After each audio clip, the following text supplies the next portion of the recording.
I knew right away that she was abducted. She was just gone.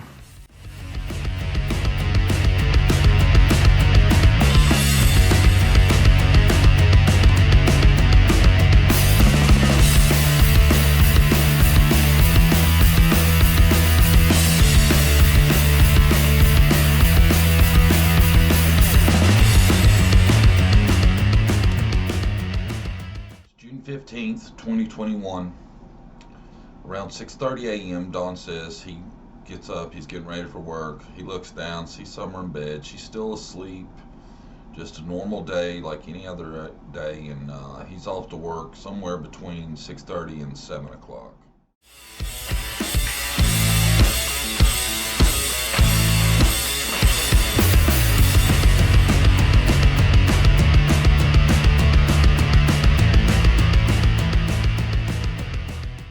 Now, the best we can tell here, because Candace is really wishy-washy when it comes to nailing down any times, is that Candace would have left the house around 7:30 because they were at the doctor about 8, and that's what time Candace's appointment was supposed to have been.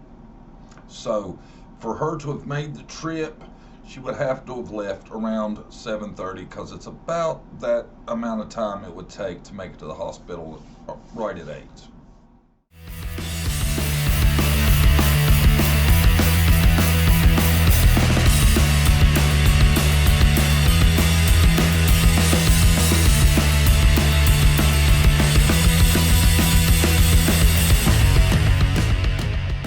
Baptized at the end of September, early October. Baptized at the end of September, early October. Baptized at the end of September, early October.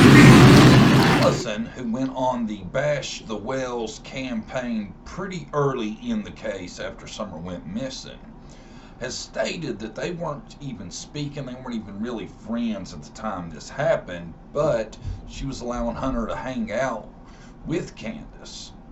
So it seemed like early on she was trying to distance herself from the Wells as soon as Summer went missing.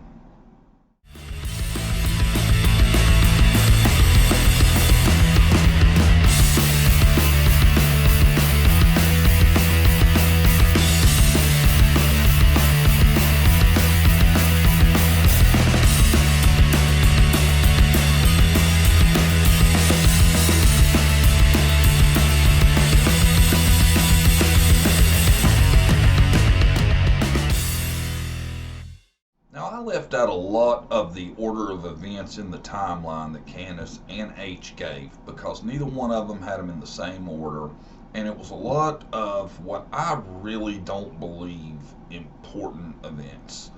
I think they probably went to all the places they talked about, the tobacco shop, Sonic, and all these other places. But I think the next time we can really nail them down on is this trip to Walgreens to pick up Candace's prescription.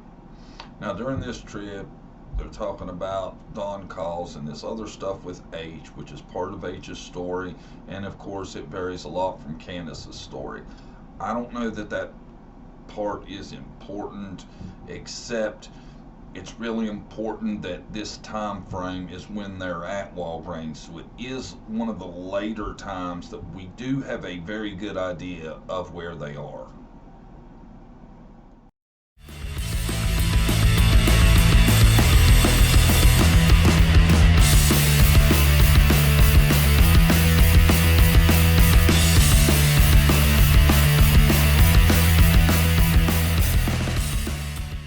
I think this is a very important part of trying to figure out the timeline, because we know at this point that H is no longer with Candace, Candace, and Summer.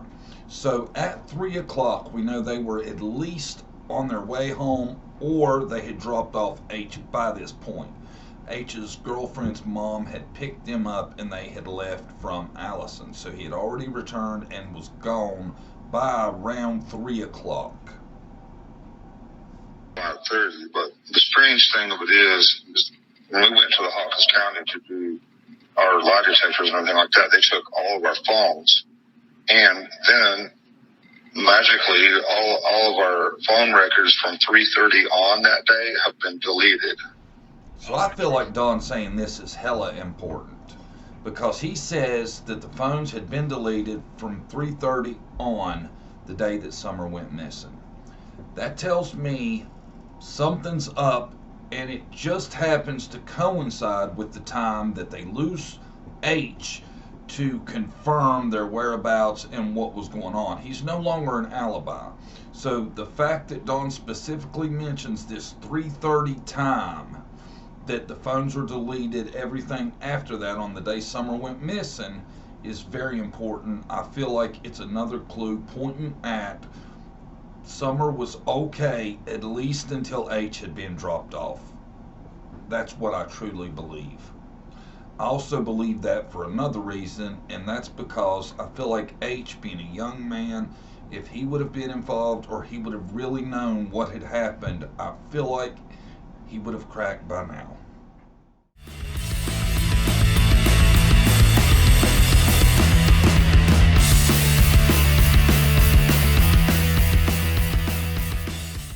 A scream stopped all three of us cold.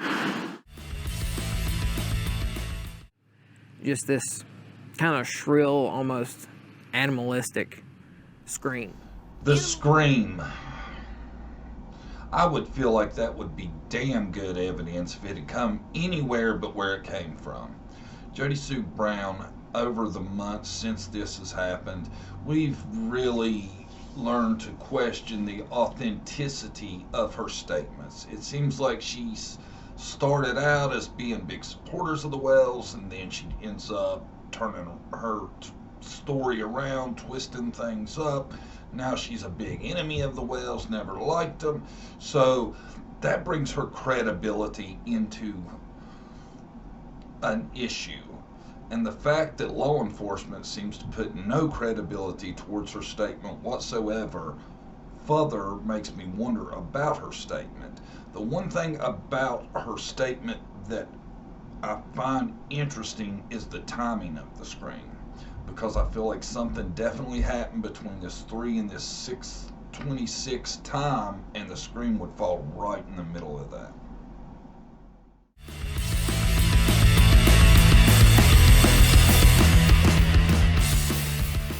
Headed down her driveway around 6 to tend to flowers. And at this point, I start hearing Candace hollering for Summer.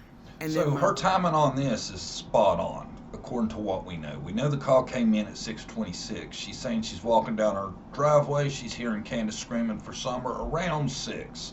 So that would give an adequate amount of time, you would think, for a mother to look and scream and search and initially try to find her child before she would go ahead and make the call to 911. Now, we do know she called Dawn prior to calling 911, but still it would fit the time frame of when the call came in and when Jody Sue says she hears Candace searching for Summer.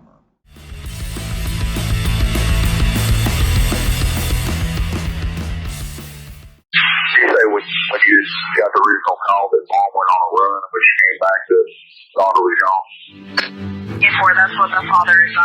He's at work about an hour away.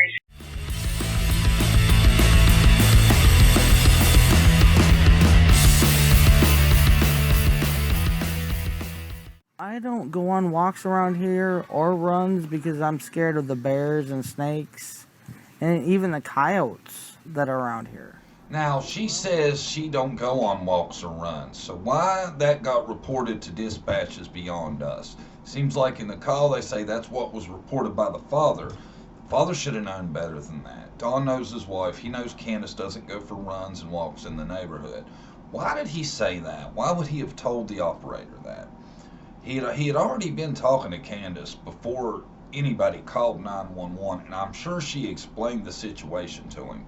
So there is one big mistake, I feel like, in the story.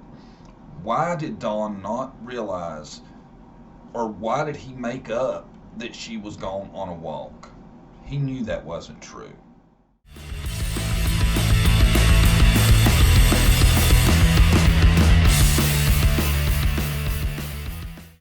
I knew as soon as I pulled up, as soon as I pulled up and I didn't get a call back from Candace saying, "Oh, we found her," and I come all the way out from Jonesboro, and I probably made it in 30 minutes at least, if not faster.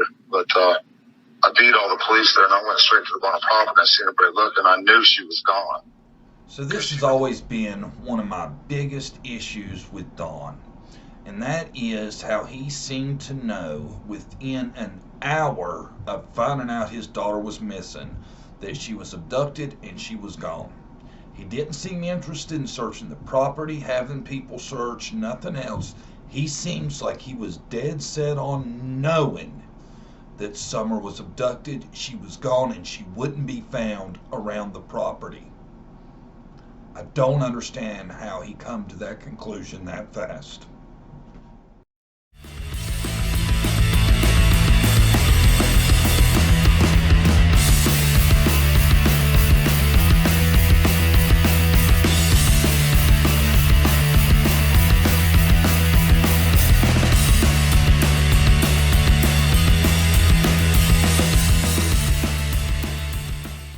This is going to be a pet peeve for a lot of people. In the midst of law enforcement there searching for Summer, getting information and all this, Candace is making a phone call to 15-year-old Hunter to tell him Summer's missing. It seems like a very odd and peculiar thing for her to be doing. Now, we know she contacted people from the church. She contacted Summer's Sunday school teacher, Robin Lane. She contacted Dave Dotson. She contacted a few people to come up for support, emotional support, supposedly. But to take the time out of helping law enforcement in things like this, it seems very odd for her to contact H.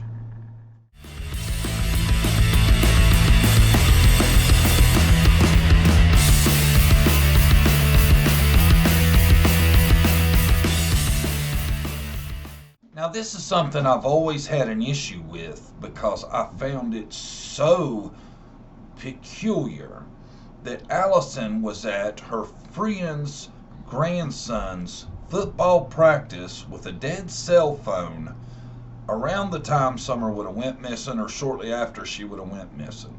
If you've ever seen one of Allison's interviews, she always has her cell phone on her and she's always checking it out and with it.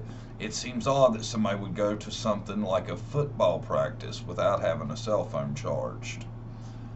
And it seems like another coincidence, and I'm not big on coincidences.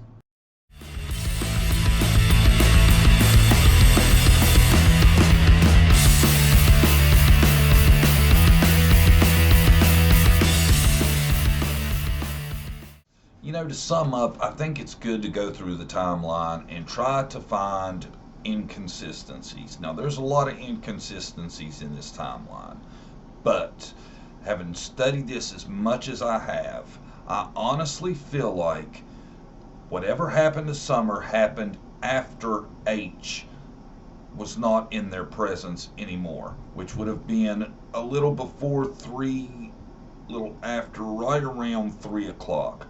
I think it speaks volumes that Dawn brought up everything had been deleted mysteriously after 3:30. I think that gives us a direction that Summer was at least with us until H had left their company. Now, I think it's possible it could have went home. There could have been an abduction. Absolutely. It would have fell in that timeline between 3 and 6:26 somewhere. Now, for all that we know, the odds that it was an abduction are not good given the location, given the dogs, given everything else we know. Now, the odds that something happened to Summer before H departed their presence, I don't think is good either. I think H, being a young man of 15, the pressure would have got to him. He would have spilled by now. I really feel like that. I think whatever happened to Summer happened after 3 o'clock. I personally believe the secret to finding out what happened to Summer is going to lie with Candace. Candace knows something. Either she's not telling us or she's just basically lying. Something happened after 3 o'clock to Summer. Is Don involved? I don't know. If I didn't have Don's statements and all the stuff he said and done, if that wasn't available to us, I wouldn't see Don as a big suspect. As far as we know, Don is supposed to have been at work when all this happened. Now, TBI knows that the electronics match up with what Don's alibi is. If it doesn't, they know that. If it does, it's hard to make Dawn a big suspect. Now, could Dawn be a part of something that happened after her disappearance? As in helping hide, helping cover up, something of that nature? Absolutely. But until Candace either lets us know that the timeline is wrong and explains that there was a much bigger time that she can't account for Summer and where Summer was, we're not going to ever know the truth. So I think everybody should reach out, say some prayers, and hope that Candace will come forward and fill in these missing details.